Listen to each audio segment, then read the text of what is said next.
Bismillahirrahmanirrahim. Assalamualaikum warahmatullahi wabarakatuh.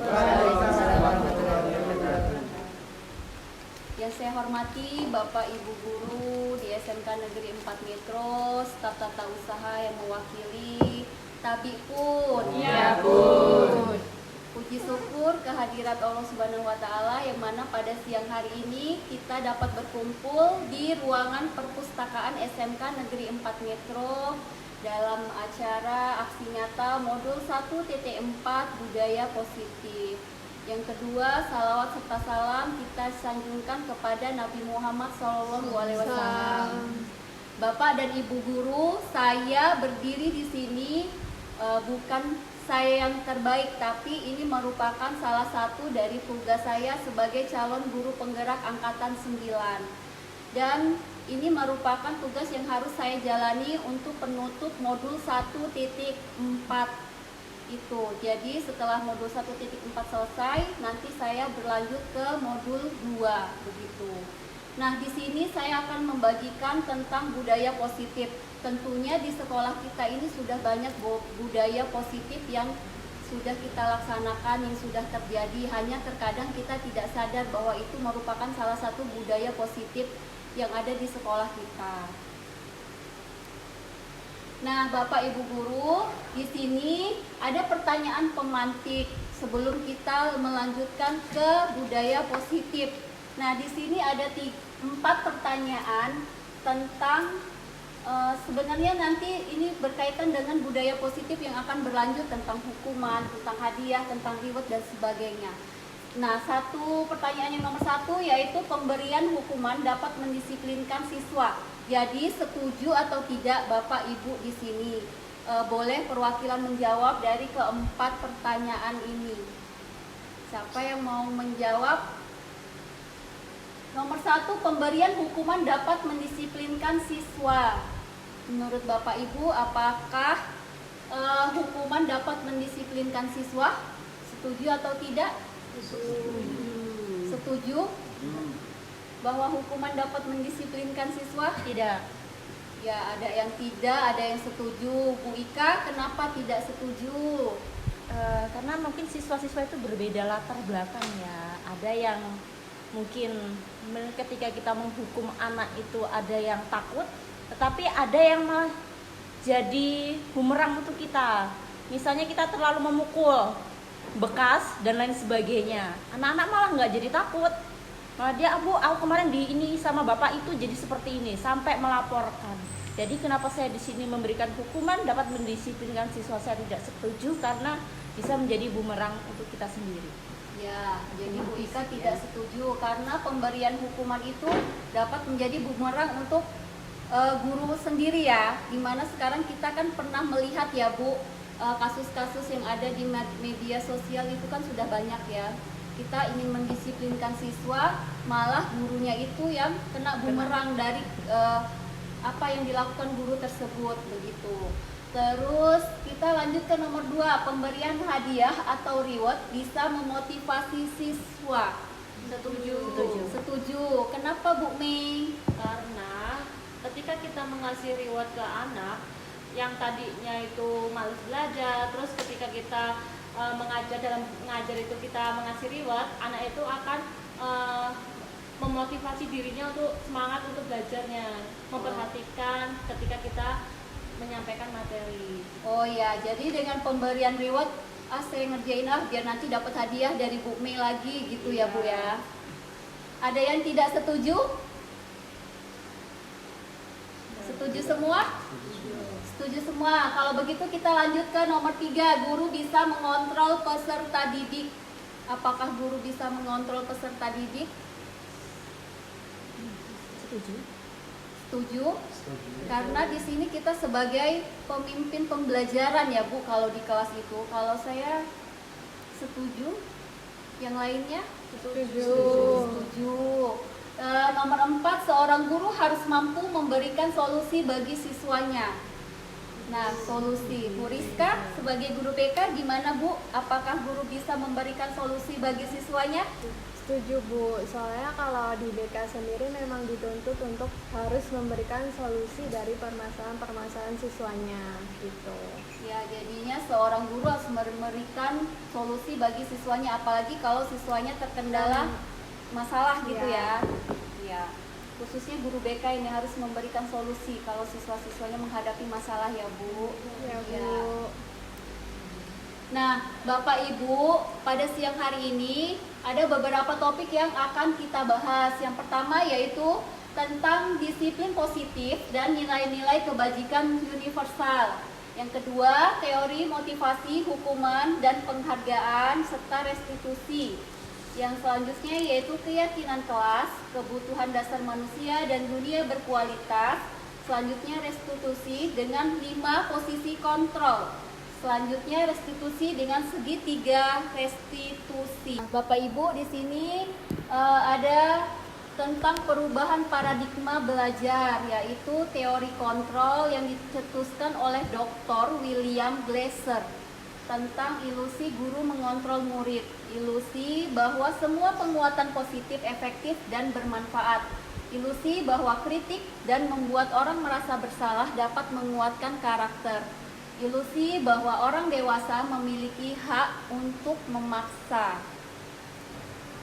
Nah, di sini dapat kita lihat bahwa makna disiplin yaitu seseorang yang memiliki disiplin diri berarti mereka bisa bertanggung jawab terhadap apa yang dilakukannya karena mereka mendasarkan tindakan mereka pada nilai-nilai kebajikan universal.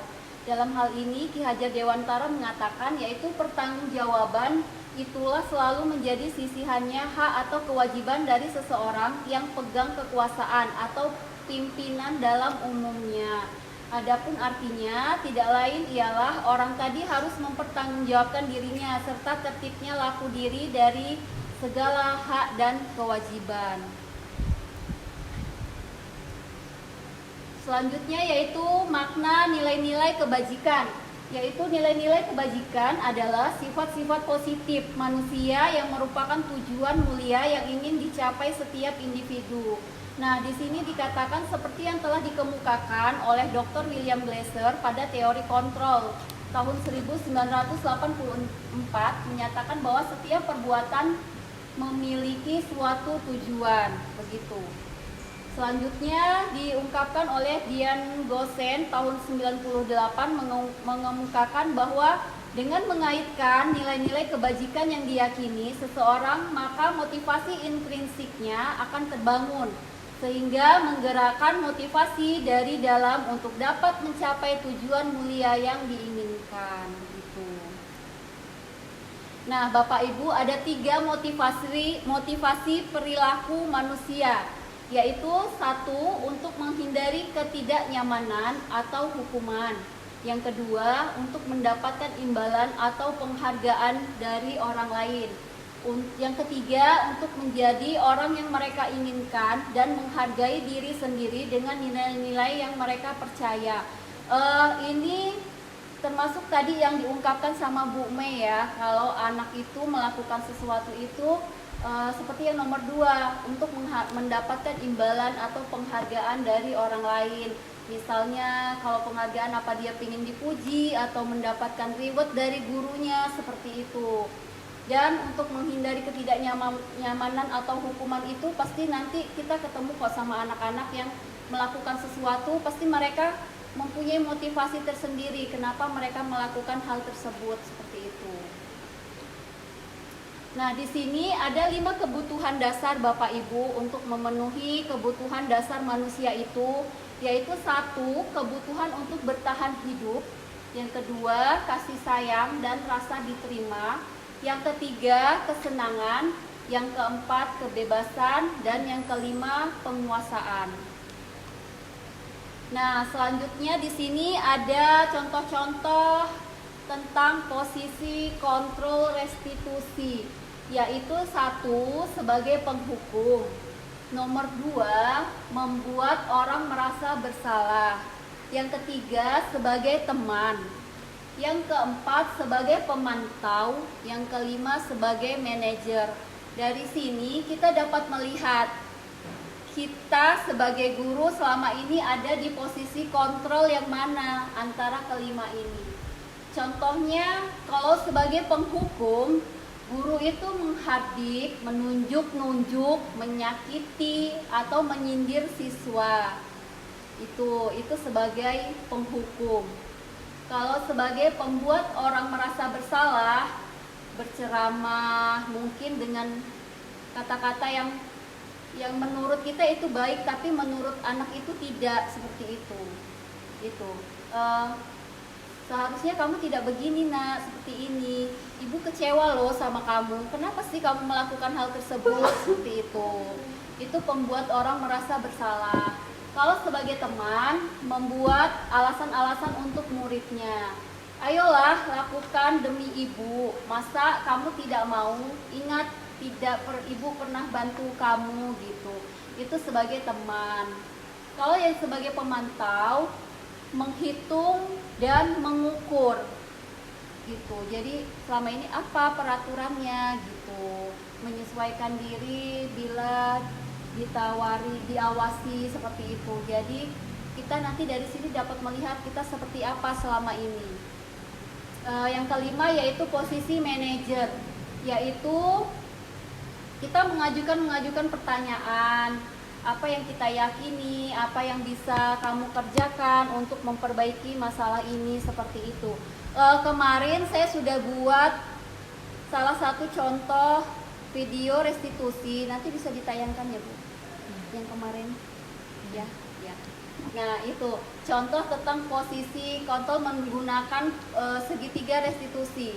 Kemarin saya ambil tag itu sama anak kelas 10 DKV dan 11 ATM gitu. Nah, sebelum kita melanjut ke video, sekarang Bapak Ibu, saya ingin bertanya, Bapak Ibu selama ini merasa ada di posisi yang mana? Pemantau. Kenapa Pak Dodi sebagai posisi pemantau? Menghitung dan mengukur kesalahan anak mungkin Bu. Mengukur dan ini menghitung kesalahan Kalau anak masih ya. bisa ditoleransi, kalau sudah enggak ya silakan Sebagai ke pihak pemantau. yang berbaik ya, atau ke BK atau ke wali kelas. Ya, selagi bisa kita atasi ya Pak. Ya, Bu. Kalau sudah nggak bisa diatasi, kita serahkan ke guru BK atau wali kelas. Selanjutnya Bapak Ibu yang lain ada di posisi yang mana? Mencoba menjadi teman. Sebagai teman. Kenapa Pak Tri? Ya, kita bersikap seperti mereka, tapi kita juga harus mempunyai kontrol terhadap mereka. Ya. Ya, misalkan jika ada pelajaran yang tidak disukai oleh murid, ya kita menghindari misalkan hal-hal yang murid itu tidak nyaman. Nah, kita mempunyai solusi untuk membuat suasana belajar itu lebih nyaman lagi. Nyaman. Ya, pendekatannya seperti kita teman gitu. Selayaknya teman ya Pak. Selayaknya teman. Jadi bisa diajak ngobrol, bisa diajak bercanda sedikit. Tapi nanti ketika sudah serius harus serius. Jadi kita fleksibel ya Pak. Fleksibel. Ya, fleksibel. Nah, sebenarnya di 5 posisi ini sebaiknya sebenarnya kita harus menjadi posisi manajer, itu yang terbaik. Kita ada di posisi manajer itu, dimana guru itu kalau menghadapi siswa itu dengan suara nada yang halus, bahasa tubuh tidak kaku dan mendekat ke murid dalam menyelesaikan suatu masalah. Ini terutama terkhusus untuk guru-guru BK sepertinya ya. Jika menghadapi solusi atau masalah, itu sebaiknya ada di posisi manajer. Nah sekarang kita lihat tentang video yang posisi kontrol restitusi ya Bapak Ibu.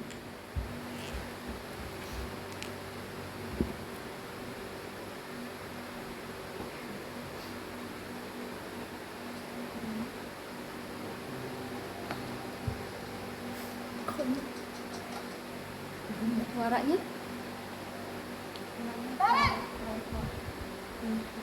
Sini Ini sebagai penghukum. Selalu terlambat. Yang senyum-senyum ini merasa. Bumeng. Apa coba? Alasan kamu apa lagi? Kita saksikan sampai selesai ya. Malas sekali ya kamu jadi anak. Saya Dasar pemalas. Gak kapok-kapok sih kamu. Sudah berapa kali terlambat? Sana, kamu keliling lapangan basket 2 kali. kenapa saya harus di lapangan basket, Bu? Kenapa? Kamu melawan ibu. Berani-beraninya jawab. Sudah terlambat, masih berani jawab enggak? Sekarang, keliling lapangan basket 5 kali sekalian. Biar kapok. Cepat. Pergi sana ke lapangan basket. Sambil dimakan, sambil minum nggak apa-apa Bu, Pak. Kita lihat videonya dulu.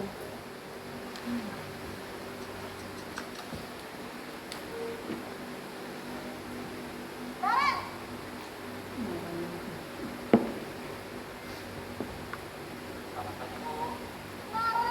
Naren. Kamu kenapa terlambat lagi, nak? Ini guru piket atau guru BK kali ya, ada di depan gitu. Dan dia terus dan baju nggak bantuin. Iya. Nanti itu yang ditegur bapak kepala sekolah, nak. Disangka ibu tidak bisa membina kamu. Tuh, gimana ini? Maaf, Bu. Bu Gusti Naren. Kamu suka ya kalau ibu ditegur bapak kepala sekolah? Terus, sekarang ibu harus tulis apa ini di buku absen? Ini kamu sudah sering terlambat loh. Ibu harus apa coba?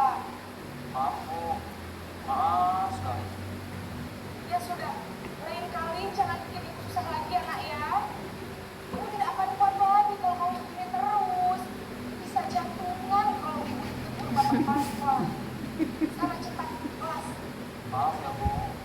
Maaf sekali.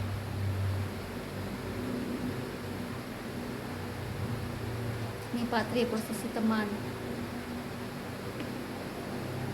Tanya.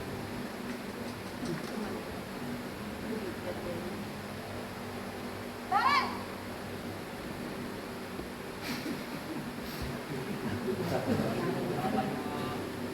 Wah, sudah jam berapa ini nak? Terlambat lagi ya sayang. Iya, Bu. Habis ibu saya membangunkan saya, Bu. Rizka. Kamu bukannya anak yang lainnya paling kencang. Kok terlambat sih? Iya, Bu. Saya memang terlambat banget tadi. Jadi, biarpun saya lari kencang, tetap gak kejar, Bu. Ya sudah salah. Nanti lain kali larinya lebih kencang lagi ya. Biar gak terlambat lagi. Bikin seneng ibu. Demi ibu. Bisa kan? Bisa lah, Bu. Ya sudah sana masuk kelas. Ibu beresin urusan absen kamu. Kamu ini ada-ada saja.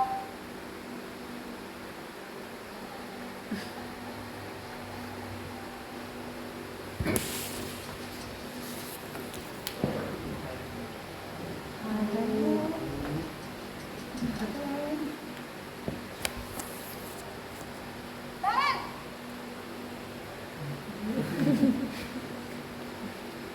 Selamat pagi, Bu. Naren, apa peraturan sekolah kita tentang jam berapa kita harus masuk sekolah, nak? Kita harus di sekolah jam 7, Bu. Iya betul, sekarang sudah jam 7.20. Kalian sudah tahu konsekuensinya jika terlambat ada. Paham, Bu. Saya harus tinggal kelas pas jam istirahat selama 20 menit. Iya benar, konsekuensinya demikian. Jadi nanti jam 9.30 pas istirahat, kamu harus tinggal di kelas, kerjakan tugas tambahan untuk ketertinggalan kamu, ya? Baik, Bu.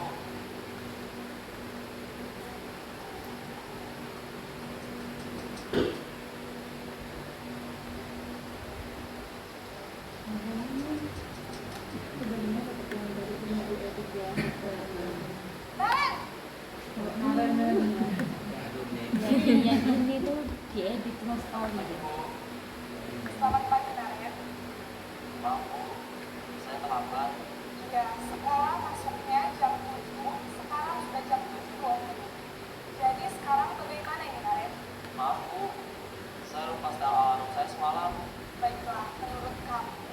Wah, Rafa nggak bisa muter ya, muter gitu ya. Menghargai diri sendiri dan orang lain mungkin ya Bu. Setuju. Jadi, apakah Naren meyakini prinsip saling menghormati tersebut? Iya Bu, saya meyakininya. Apakah Naren bersedia memperbaiki masalah keterlambatan ini? Bersedia Bu. Bagaimana kamu akan perbaiki masalah keterlambatan ini? Saya akan coba untuk tidak lupa menyetel alarm saya Bu. Baik, kalau Naren lupa menyetel alarm di rumah, ada orang yang kira-kira bisa bantu mengingatkan tidak? Ada Bu, kakak saya, Kak Emma. Ada lagi selain Kak Emma? Selain Kak Emma, ada ibu saya. Baik, jadi yang mengingatkan Naren adalah Kak Emma dan Ibu kamu ya? Kira-kira akan mulai setel alarm kapan, Naren? Setelah pulang sekolah, akan segera saya lakukan. Baik, jadi Naren akan setel alarm untuk bangun besok pagi dan akan diingatkan oleh kakak dan ibunda Naren ya. Ada lagi yang mungkin perlu dilakukan Naren? Agar tidak terlambat bangun lagi. Tidak ada Bu. Baik Naren, terima kasih untuk kerjasama kamu. Sekarang kamu perlu kembali ke kelas untuk belajar. Baik Bu, terima kasih.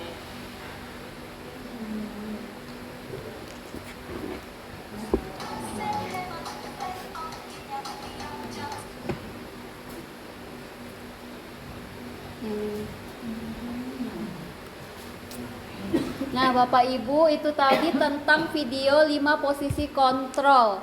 Jadi, seharusnya kita sekarang lebih tahu kita ada di posisi yang mana, sebagai penghukum, sebagai pembuat orang merasa bersalah, teman, pemantau, atau manajer gitu.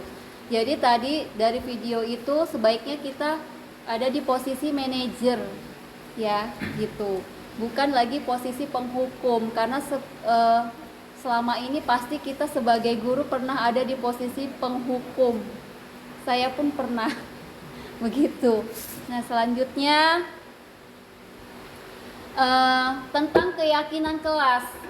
Selama ini yang kita tahu tentang peraturan kelas saja ya kan Bapak Ibu. Nah, sekarang kita akan masuk ke materi tentang keyakinan kelas. Apa sih keyakinan kelas itu begitu? Jadi, mengapa keyakinan kelas? Mengapa tidak peraturan kelas saja? Karena menekankan pada keyakinan seseorang akan lebih memotivasi seseorang dari dalam. Seseorang akan lebih tergerak dan bersemangat untuk menjalankan keyakinannya daripada hanya sekedar mengikuti serangkaian peraturan tertulis tanpa makna. Murid-murid pun demikian, mereka perlu mendengarkan dan memahami arti sesungguhnya tentang peraturan-peraturan yang diberikan. Apa nilai-nilai kebajikan di balik peraturan tersebut, apa tujuan utamanya, dan menjadi tidak tertarik atau takut sehingga hanya sekedar mengikuti serangkaian peraturan-peraturan yang mengatur mereka tanpa memahami tujuan mulianya. Begitu. Nah, dalam keyakinan kelas ini tentunya ada beberapa contohnya, yaitu selalu bersikap positif, senantiasa menjadi diri terbaik, percaya dan menghormati orang lain serta barang miliknya, berkomitmen terhadap setiap tugas dan senantiasa membantu. Sebenarnya kalau kita buat keyakinan kelas itu akan lebih baik. Jadi kalau di kelas itu ada anak yang melakukan kesalahan, kita dapat ingatkan lagi keyakinan kelas yang pernah kita sepakati, seperti itu. Selanjutnya, ini ada salah satu contoh kasus, nanti kita jawab bersama-sama. Ivan kurang menguasai pelajaran matematika sehingga pada saat pelajaran tersebut berlangsung, dia lebih banyak berdiam diri atau menggambar di buku pelajarannya. Pada saat guru matematikanya Pak Seno menanyakan pertanyaan, Ivan menjadi gugup dan tak sengaja menjatuhkan tasnya dari kursi, serta tiba-tiba menjadi gagap pada saat berupaya menjawab. Seluruh kelas pun tertawa melihat perilaku Irfan yang berbicara tergagap dan terkejut tersebut. Pak Seno pada saat itu membiarkan teman-teman Irfan menertawakan. Irfan tak tergagap dan malu luar biasa. Dan malahan minta Irfan untuk maju ke depan dan berdiri di depan kelas sambil menunjuk hidungnya karena tidak bisa menjawab pertanyaan Pak Seno. Mari kita jawab pertanyaannya ya. Apakah Anda setuju dengan tindakan Pak Seno terhadap Irfan? Bapak Ibu setuju? Tidak. Alasannya kenapa? Karena membuli Pak Irfan justru. Pak Irfan termasuk ikut-ikut membuli ya Bu. Membuat kelas menjadi tidak kondusif, Bu. Ya, kelas jadi tidak kondusif, jadi gaduh, Irfannya jadi malu, jadinya down gitu ya. Ya, terus yang nomor 2, menurut Anda tindakan Pak Seno terhadap Irfan adalah sebuah hukuman atau konsekuensi? Hukuman. Kenapa hukuman? Di situ dijelaskan Karena Pak Seno dia malah meminta Irfan maju ke depan dan berdiri sambil menunjuk hidung. Itu hukuman tidak mendidik. Ya, itu salah satu hukuman yang diberikan Pak Seno kepada Irfan. Iya. Seharusnya sebagai guru tidak memberikan hukuman lagi sekarang ya Bu, tapi lebih pembinaan menggunakan segitiga restitusi begitu. Nah, sekarang kita lihat apa itu hukuman. Hukuman itu bersifat tidak terencana atau tiba-tiba. Anak atau murid tidak tahu apa yang akan terjadi dan tidak dilibatkan. Hukuman bersifat satu arah dari pihak guru yang memberikan, dan murid hanya menerima suatu hukuman tanpa melalui suatu kesepakatan atau pengarahan dari pihak guru baik sebelum atau sesudahnya. Hukuman yang diberikan bisa berupa fisik maupun psikis. Murid atau anak disakiti oleh suatu perbuatan atau kata-kata. Nah, hukuman itu tentu saja akan menyakiti anak, membuat anak jadi down, jadi rasa malu, rasa minder, tidak percaya diri itu ya. Jadi kita selayaknya guru tidak boleh memberikan hukuman yang dapat membuat anak malah justru bukannya semakin percaya diri, tapi malah mereka semakin down nantinya, begitu. Yang kedua yaitu tentang konsekuensi. Apa itu konsekuensi? Konsekuensi sudah terencana atau disepakati, sudah dibahas dan disetujui oleh murid dan guru. Umumnya bentuk-bentuk konsekuensi dibuat oleh pihak guru atau sekolah, dan murid sudah mengetahui sebelumnya konsekuensi yang akan diterima bila ada pelanggaran. Pada konsekuensi, murid tetap dibuat tidak nyaman untuk jangka waktu pendek. Konsekuensi biasanya diberikan berdasarkan suatu data yang umumnya dapat diukur. Misalnya, setelah 3 kali tugasnya tidak diselesaikan pada batas waktu yang diberikan, atau murid melakukan kegiatan di luar kegiatan pembelajaran, misalnya mengobrol, maka murid tersebut akan kehilangan waktu bermain dan harus menyelesaikan tugas karena ketertinggalannya. Peraturan dan konsekuensi yang mengikuti ini sudah diketahui sebelumnya oleh murid. Sikap guru di sini senantiasa memonitor murid. Jadi kalau konsekuensi itu sudah ada obrolan antara guru sama murid. Kalau murid itu melakukan suatu kesalahan, nanti apa sih konsekuensi yang akan didapatkan, seperti itu. Nah, yang ketiga yaitu restitusi. Restitusi adalah proses menciptakan kondisi bagi murid untuk memperbaiki kesalahan mereka, sehingga mereka bisa kembali pada kelompok mereka dengan karakter yang lebih kuat. Itu menurut Gosen. Restitusi juga merupakan proses kolaboratif yang mengajarkan murid untuk mencari solusi untuk masalah mereka dan membantu murid berpikir tentang orang seperti apa yang mereka inginkan dan bagaimana mereka harus memperlakukan orang lain, seperti itu. Selanjutnya kita masuk ke segitiga restitusi. Segitiga restitusi adalah suatu proses dialog yang dijalankan oleh guru atau orang tua agar dapat menghasilkan murid yang mandiri dan bertanggung jawab. Jadi ini misalnya jika ada anak yang melakukan kesalahan, sebaiknya kita panggil, kita ajak bicara baik-baik, kita tanya kenapa si anak melakukan kesalahan, apa motifnya, seperti itu. Jadi kita tidak langsung membuat suatu hukuman itu kepada anak tersebut. Yang selanjutnya yaitu tentang segitiga restitusi, di mana segitiga restitusi itu yaitu mencakup validasi tindakan yang salah, menanyakan keyakinan, menstabilkan identitas. Nah, ini contoh kasus satu ya Bapak Ibu, ini tentang saya memakai segitiga restitusi. Kita lihat kasusnya ya. Ya, penyelesaian kasus menggunakan segitiga restitusi. Ada 2 kasus, kita lihat kasusnya.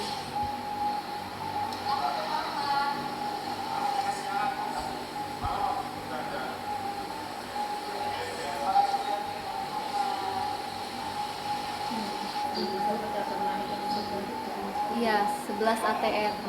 Karena emang anaknya suka terlambat, makanya saya pilih Haris. Iya, karena saya suka teman Haris.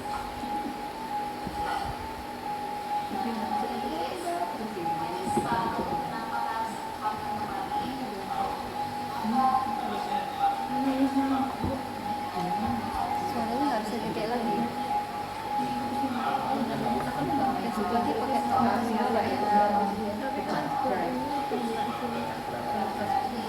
satu kasus saja ya kayaknya ya, nggak usah 2 kasus.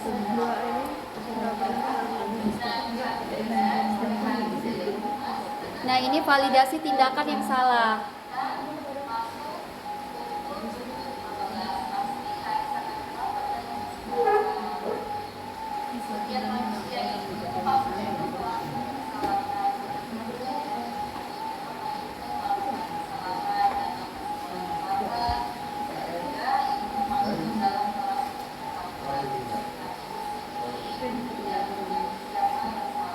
Satu kasus saja kali ya.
Pas ngambil video ngomongnya agak kenceng juga loh.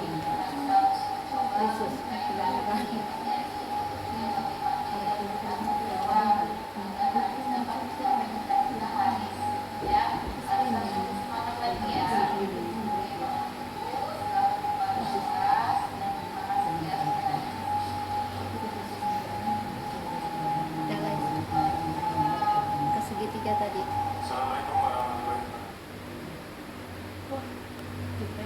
Nah, ya, tadi itu salah satu penyelesaian kasus menggunakan segitiga restitusi. Ya, jadi segitiga restitusi itu dapat kita gunakan saat kita menyelesaikan kasus anak-anak, begitu. Sebenarnya penyelesaian masalah itu kan nggak harus di guru BK kan. Kalau misalnya bertemu di kelas pas pelajaran yang kita ajar, kita juga bisa menyelesaikan kasus itu terlebih dahulu. Selama masih kita bisa atasi, sebaiknya kita atasi terlebih dahulu dan sebaiknya menggunakan segitiga restitusi, begitu. Selanjutnya, yaitu proses 3 tahapan tersebut didasarkan pada prinsip-prinsip utama dari teori kontrol, yaitu 1. Menstabilkan identitas. Kita semua akan melakukan hal terbaik yang bisa kita lakukan. Yang kedua, validasi tindakan yang salah. Teori kontrolnya, semua perilaku memiliki alasan.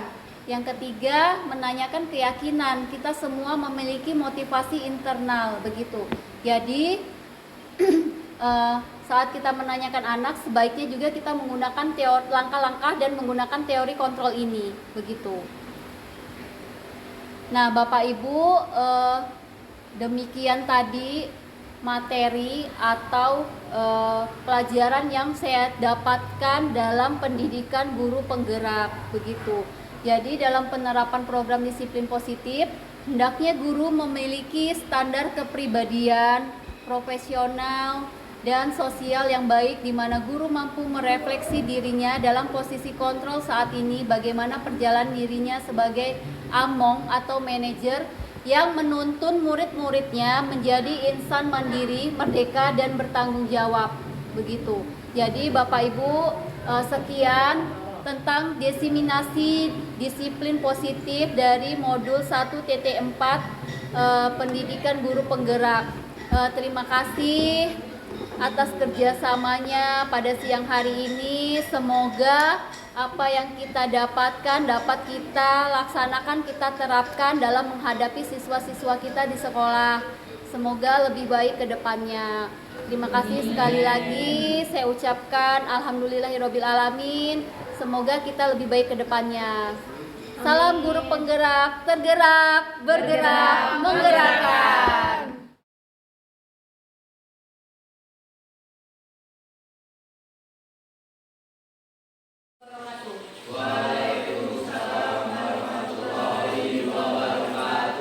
Baik anak-anak, selamat pagi semuanya. Nah, hari ini kita akan membuat suatu keyakinan kelas. Waktu tempo hari sudah Ibu jelaskan apa itu tentang keyakinan kelas. Nah, ada yang bisa menjelaskan kembali apa itu keyakinan kelas? Bisa bantu Ibu?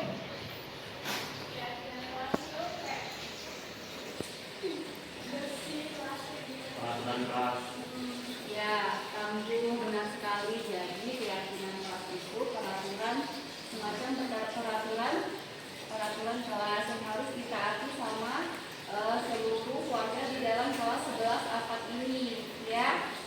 Ya. Contohnya apa, Nak? Coba Ibu mau minta satu aja, contohnya apa? Dimas, apa Jin? Ya, menjaga kebersihan kelas. Terus piket kelas, ya, dimasuk ya. Nah, nanti kita akan membuat suatu keyakinan kelas dan setiap anak menuliskan di kertas sticky note ini. Ya, satu anak tulis 2 keyakinan kelas di sini. Nanti keyakinan kelas itu kita tempel di papan tulis. Lalu kita satukan mana yang tepat sesuai dengan nilai-nilai kebajikan, seperti itu. Ya, baik. Ibu bagi per anak satu kertas. Nanti kalau minta salah boleh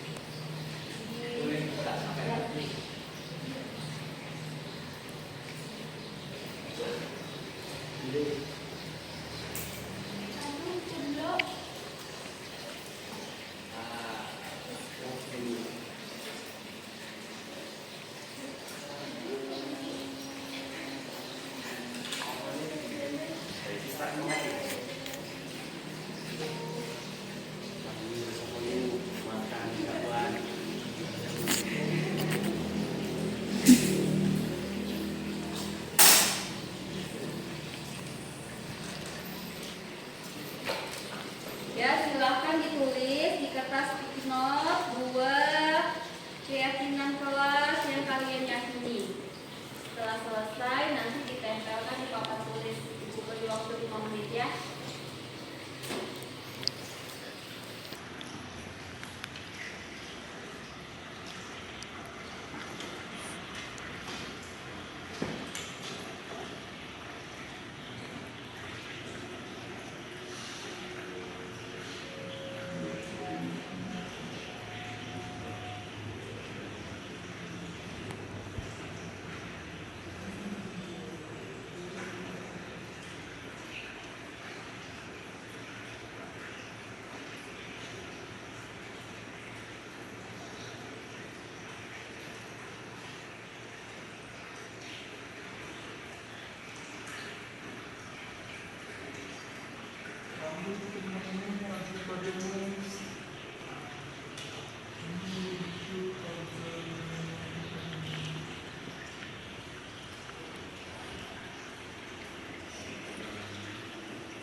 Baik, ini sudah ada beberapa keyakinan kelas yang kalian tulis.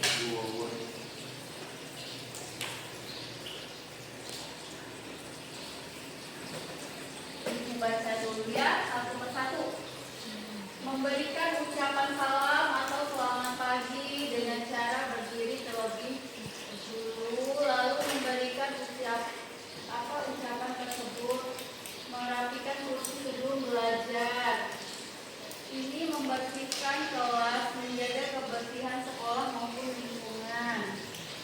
Disiplin atau tepat waktu, fokus belajar, menjaga kelas dengan bersih dan teratur, melaksanakan tugas yang diberikan oleh Bapak Ibu guru, menjaga kebersihan kelas atau sekitar lingkungan kelas, mentaati peraturan yang berlaku di dalam kelas, mengerjakan jadwal piket, pakaian rapi, menjaga kerapian kelas, menghargai guru lagi berbicara, piket tidak telat, sholat zuhur berjamaah pada waktunya, tidak membolos saat jam pelajaran dimulai, hadir tepat waktu, membuang sampah pada tempatnya, jadwal pemberian pakan pada ikan, tugas upacara jam istirahat. Nah, sekarang kita akan buat beberapa keyakinan kelas itu ya. Di sini ada tentang menjaga kebersihan kelas. Kalian setuju? Setuju.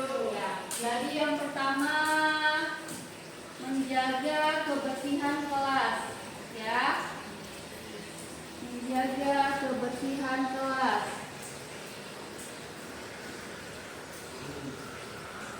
Yang kedua, ini mau kita ambil 5 atau 6 saja ya. Terus yang kedua ada disiplin atau tepat waktu. Mungkin tepat waktu ini tepat masuk kelas, mengerjakan tugas, pas sholat ya sholat gitu ya. Setuju tepat waktu? Tepat waktu.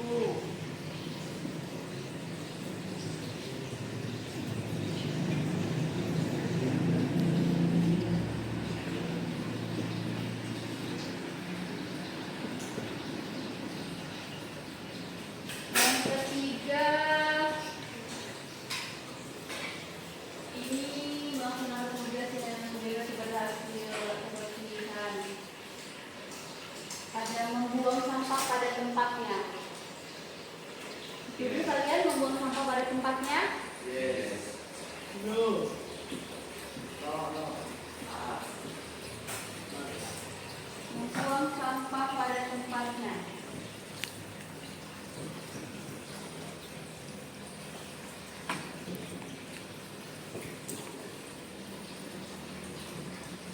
Yang keempat ada lagi menghargai guru lagi berbicara. Jadi kita buat kalimat positifnya, menghargai guru saat sedang berbicara, ya.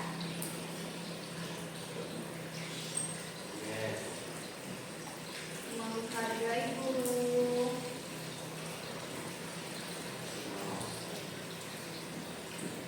Saat sedang berbicara.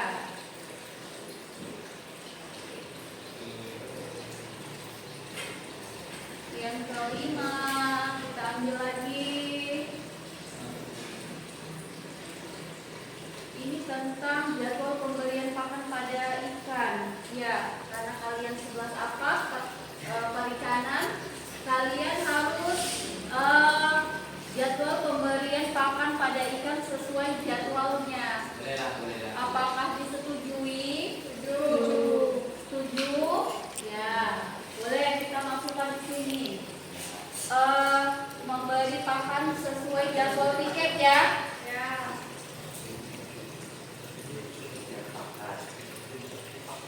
Memberi pakan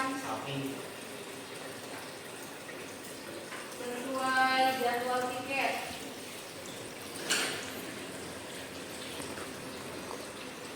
Terakhir, di sini ada menghargai teman.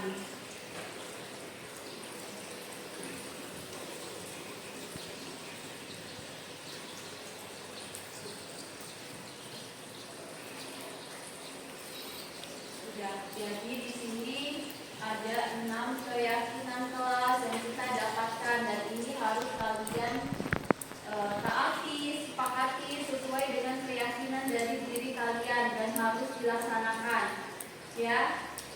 Nah, suatu hari nanti jika ada dari kalian yang membuat suatu kesalahan, kalian ingat kembali keyakinan kelas yang sudah disepakati. Setuju?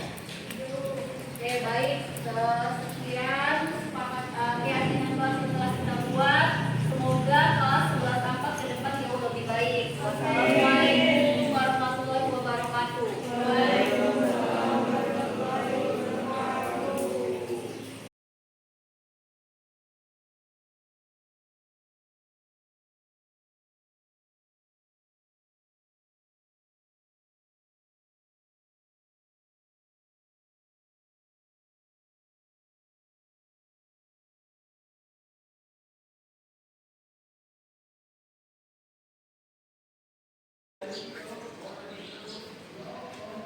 Assalamualaikum Bu. Waalaikumsalam. Sini duduk di sini, Haris.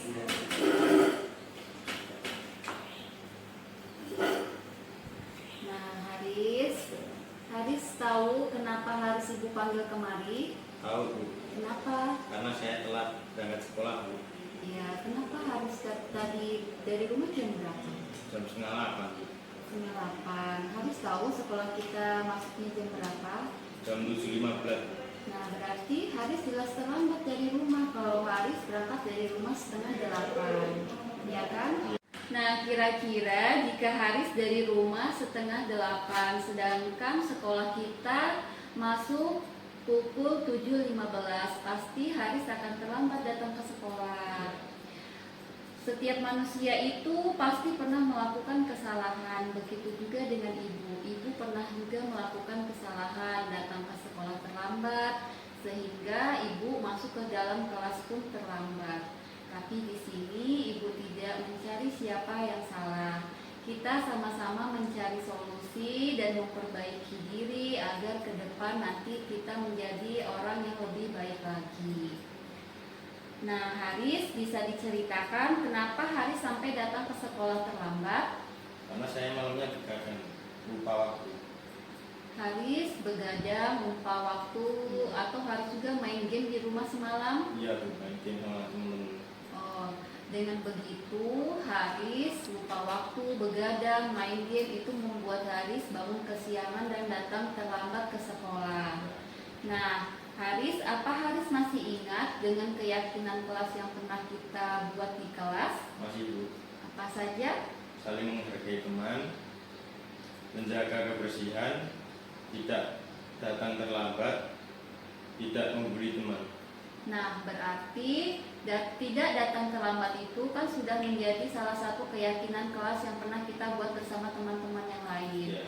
Maka dari itu Haris jangan sampai mengulangi kesalahan yang pernah dia perbuat lagi. Nah, Haris, dari sini langkah-langkah apa yang akan Haris ambil agar Haris tidak datang ke sekolah terlambat lagi? Tidak begadang lagi Bu. Baik, kalau begitu Haris tidak boleh mengulangi kesalahan yang pernah diperbuat lagi. Haris harus mencoba lebih baik lagi, menjadi individu yang lebih mandiri dan bertanggung jawab, agar Haris dapat mencapai cita-cita Haris. Ya, Haris harus lebih semangat lagi ya. Oke, kalau begitu silakan kembali ke kelas dan terima kasih ya sudah hadir ke sini. Iya Bu, sama-sama. Assalamualaikum. Waalaikumsalam. Assalamualaikum warahmatullahi wabarakatuh. Perkenalkan, nama saya Haris Yustama. Saya dari 11 ATR. Saya tadi dipanggil Budian karena saya terlambat datang ke sekolah. Dan kami sudah menemukan solusi agar saya tidak datang terlambat lagi. Dan saya tidak akan mengulangi kesalahan saya lagi. Terima kasih.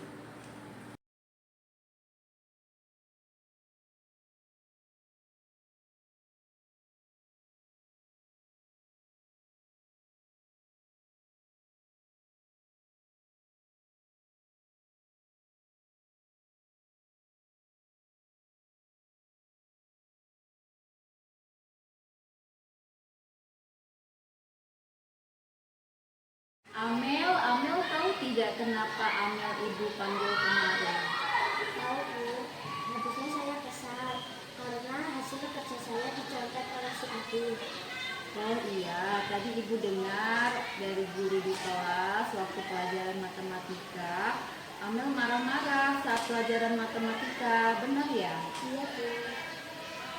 Jadi karena pekerjaan kamu dicontek oleh si Abi, jadi Amel marah. Iya. Dan kesal dengan Abi. Iya Bu. Ya wajarlah kamu marah dan kesal karena kamu telah mengerjakan soal matematika dan mengerjakannya dengan sungguh-sungguh.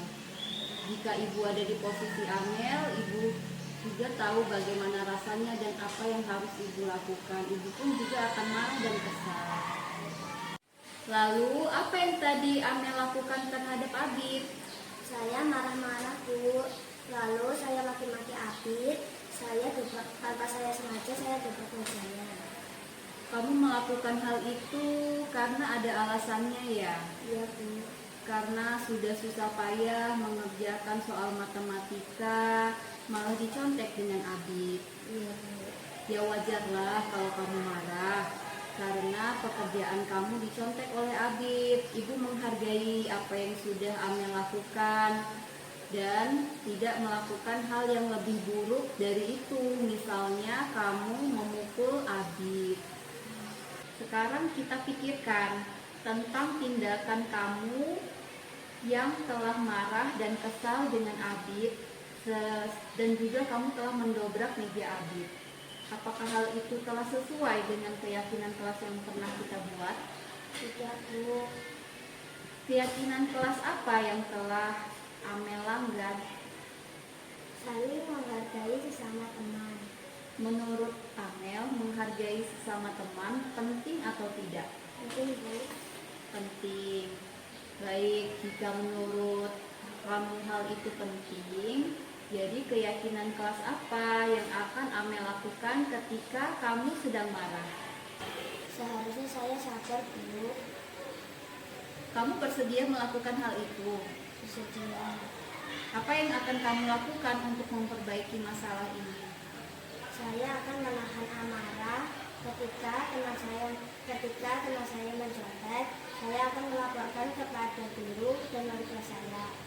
Ya, apa yang Amel katakan sudah tepat dan benar. Jadi jika ada teman yang mencontek pekerjaan Amel lagi, sebaiknya Amel tidak perlu marah-marah dan kesal. Amel cukup melaporkan apa yang dilakukan teman Amel kepada guru di kelas ataupun kepada wali kelas ya. Baik, Amel sudah paham? Baik, kalau begitu Amel sekarang boleh kembali ke kelas dan melanjutkan pelajaran. Perkenalkan, nama saya Amelia Rahmadani, saya dari kelas DKV 1. Saya senang diajak diskusi dengan Ibu Dian sebagai wali kelas saya dalam mengendalikan amarah dan perihal tentang teman sekelas saya. Terima kasih.